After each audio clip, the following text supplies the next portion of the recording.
Olá, sobrinhos da creche obscura. Aqui quem vos fala é o tio Lu. Bom, esse é um canal obscuro e democrático.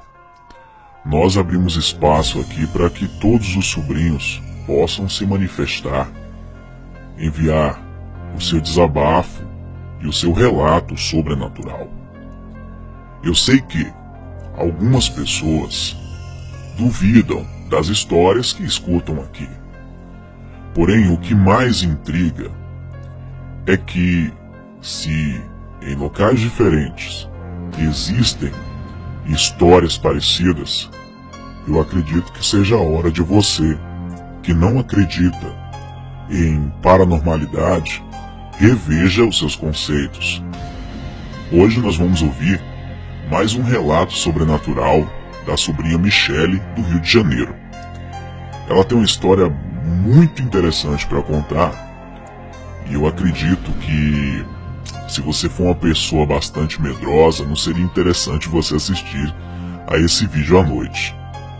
Eu sei que alguns dos sobrinhos não gostam dos relatos sobrenaturais, mas a maioria dos que estão aqui na creche obscura aprovam os relatos, até porque é uma maneira da gente interagir e vocês ouvirem a minha opinião sobre determinadas situações e sobre determinados eventos. Afinal de contas, modéstia à parte, eu me tornei um especialista em paranormalidade.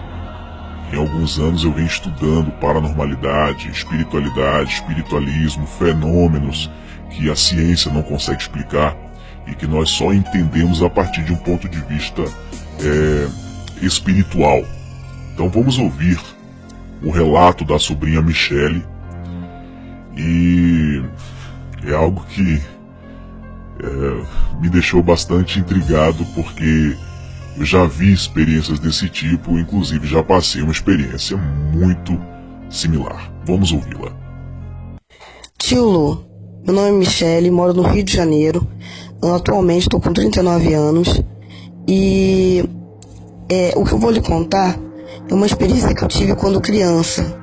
Lá em casa, todos tiveram experiências diferentes, mas experiências. Meu marido também, quando criança, teve experiências. Hoje nós somos evangélicos, nós seguimos essa religião, e eu peço a Deus todos os dias para que minha filha não tenha nem a experiência que eu tive, nem a que meu esposo teve quando criança.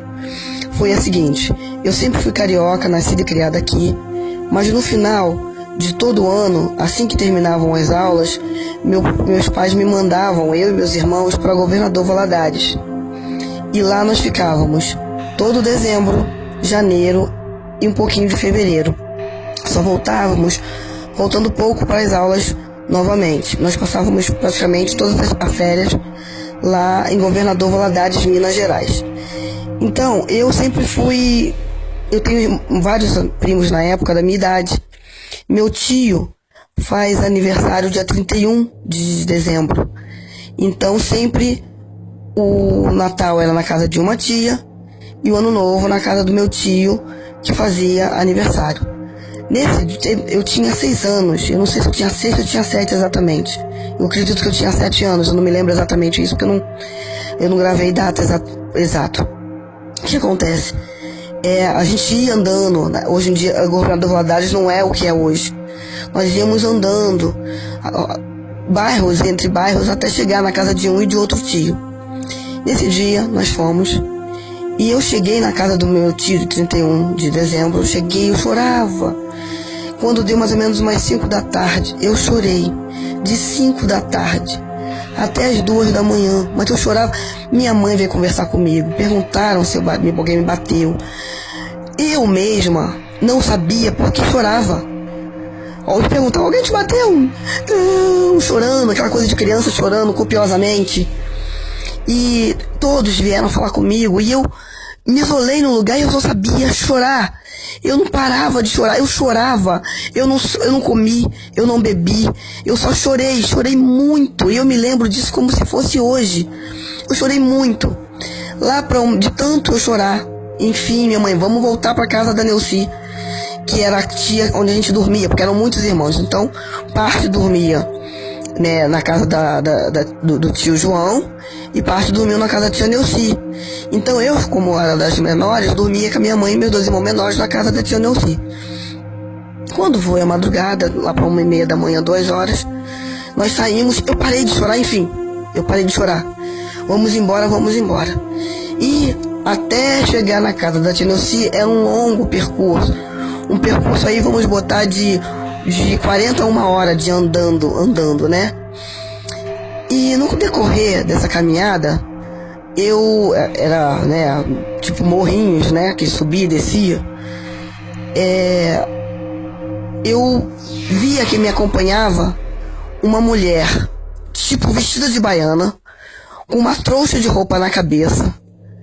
E ela ia seguindo a gente por todo o percurso. E aí chegou uma certa altura que a gente passa entre 2 morros, era tipo uma vala, eu não sei o nome que se dá. Tinha um morro de um lado altíssimo, um morro do outro, a gente passava aquela bifurcaçãozinha que tinha ali, aquele lugar curto, né, aquele meio, aquela meiuca.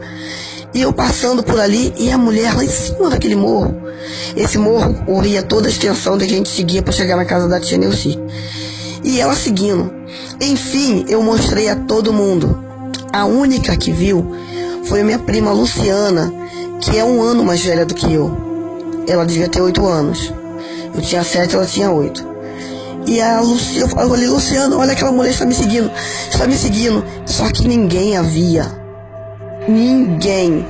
Nisso, como a Luciana acreditou em mim, eu lembro que eu colei com ela. E eu peguei e comecei a correr, porque eu já sabia o caminho e lá não era tão perigoso, não passava carro, essas coisas assim. Eu fui andando depressa, ou seja, eu fui uma das primeiras a chegar na casa da tia Neuci. E eu cheguei toda mijada. E eu tomei aquela coça que a mãe dava antigamente. Mas o interessante é que só eu a via. Só eu. E a minha prima Luciana. Ninguém mais viu. Entendeu? E aí, depois que eu fiquei mais velha, eu lá na época da 7ª, 8ª série, eu conheci uma colega minha que era espírita, ela um bandista, candomblé, não sei o nome dessas coisas. Falei pra ela dessa experiência, porque ela também tinha a mesma coisa, chorava na sala do aula copiosamente e depois ela parava e sempre via alguma coisa. Quando ela me contou isso, eu me lembrei imediatamente dessa minha experiência e falei pra ela. Ela falou, Michele, quando acontece isso, tem um espírito muito próximo de você. Gente, eu me apavorei. Falei, que raio é esse? Eu já estava com mais ou menos meus 14 anos, 13, 14 anos. Eu entrei em pânico e fui conversar com a mãe dela, que era como é que fala? Ela fazia comida na escola, era um colégio público. Eu fui falar com ela, ela me explicou, realmente, é uma entidade que está próxima a você, está do teu lado, ou estão chegando no mesmo ambiente que você está. Então, uma ou outra pessoa sente, sempre a pessoa mais sensitiva sente ou vê. E aí tem pessoas que choram, tem pessoas que já veem direto, tem pessoas que têm outro tipo de sensação. Você, no caso, chorou, porque não sabia o que estava acontecendo com você. E foi uma experiência para mim traumática. Eu me sinto traumatizada até hoje. Estou com 39, eu me sinto traumatizada pela essa experiência horrível. Não desejo para ninguém que passe isso. E eu tenho uma bebezinha, não quero que jamais minha filha passe por isso. Jamais. Eu tô relatando isso porque eu ouvi o seu relato da sua experiência e eu ouvi o rapaz também que teve uma experiência na época do Sena. Então eu resolvi falar, mas há tempo eu já tenho esse desejo de te ligar e perguntar o que foi isso. Se você puder me explicar, eu te agradeço, tio Lu. E então, sobrinhos, o que vocês acharam desse relato? Realmente é algo perturbador. E você, sobrinha Michele, é totalmente compreensível que você tenha traumas até hoje, uma experiência desse porte. É uma experiência muito carregada, muito forte. E você está com 39 anos e ainda sente o peso dessa experiência paranormal e sobrenatural que te ocorreu há alguns anos atrás.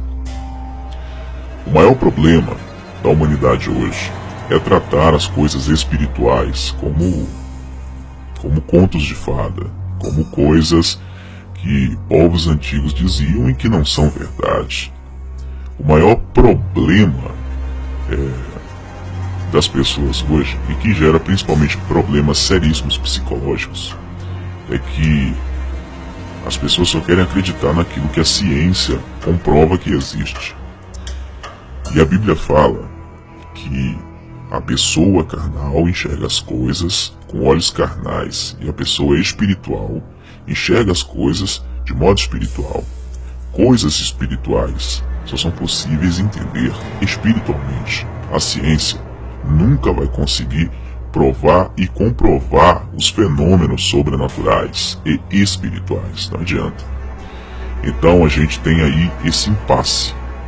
Antigamente, as pessoas não tinham tantos traumas depois de adultos, ao passarem por experiências desse porte. Por quê? Porque desde criança trabalhava-se a espiritualidade das pessoas, seja para o lado ruim ou seja para o lado bom. A espiritualidade sempre foi mais trabalhada ou melhor trabalhada nos povos antigos, desde berço, desde criança. Hoje você ter uma religião, você trabalhar a sua espiritualidade é sinônimo de bitolagem, de alienação. As pessoas consideram quem é religioso e quem acredita no mundo espiritual ou tenta entender as coisas espirituais, acha que é uma pessoa idiotizada, uma pessoa alienada. E não é bem assim. Não adianta. Se a gente não tiver uma base de preparo de berço, é claro que nós vamos ter um exército de pessoas traumatizadas quando passarem por fenômenos sobrenaturais. A maioria de nós, seres humanos, já passamos por alguma situação, isso é comprovado. A maioria de nós, seres humanos, já passamos por alguma situação que até hoje não conseguimos explicar. Ou seja, todos nós, a maioria de nós, já tivemos algum tipo de experiência sobrenatural e paranormal.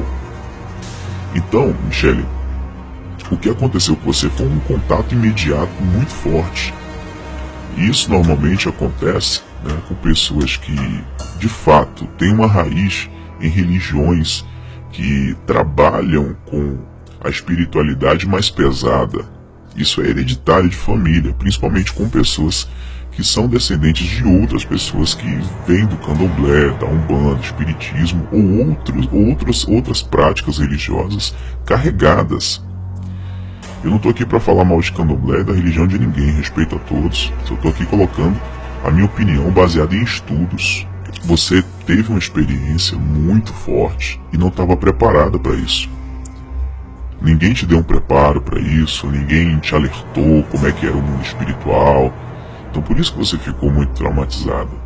As minhas experiências que eu passei, e eu vou relatar aos poucos depois, não me deixaram tão traumatizados, porque graças a Deus a minha mãe me preparou para muitas coisas nesse sentido. Eu tive um preparo da minha mãe desde criança, sempre tive a minha espiritualidade muito bem trabalhada. Então quando as coisas aconteceram, eu não fiquei com traumas, eu não fiquei com sequelas psicológicas, nada disso. Eu aprendi a lidar com o mundo espiritual e experiências sobrenaturais de uma maneira mais tranquila. E isso aí agora, como isso te deixou esse trauma, eu acredito que está na hora de você cuidar e buscar aí na tua igreja um processo de libertação, de cura na alma, porque isso mexeu muito com você. A libertação, ela acontece de maneira espiritual e psicológica. Eu acredito que você pode procurar a ajuda de um psicólogo também, ou procurar um pastor psicólogo que é da sua religião e que vai te ajudar bastante nesse sentido. Eu tenho certeza que com a ajuda de Deus e com a ajuda de pessoas que você ama, você vai superar esse trauma. Se você tem um relato sobrenatural e gostaria de compartilhar conosco, envie um e-mail com um áudio ou com um vídeo para tiulu-obscura@gmail.com. Só um detalhe, quando você mandar o seu áudio ou o seu vídeo, envie no título do e-mail o assunto. Não mande somente o áudio e o vídeo. Coloque o assunto, sobre o que se trata. Minha experiência sobrenatural é com fantasma, minha experiência sobrenatural é com demônio, Fala o nome da sua experiência sobrenatural para a gente identificar, tá? E não escreva aquele texto enorme. Seja resumido. Antes de você mandar o áudio, se você quiser mandar um texto, mande um texto pequeno para que a gente apenas tenha noção do que contém no áudio ou no vídeo, para a gente avaliar, e quem sabe você não aparece aqui na creche obscura. Nosso papel aqui é coletar as informações, organizar e levar até você. Acreditar ou não acreditar é uma escolha sua.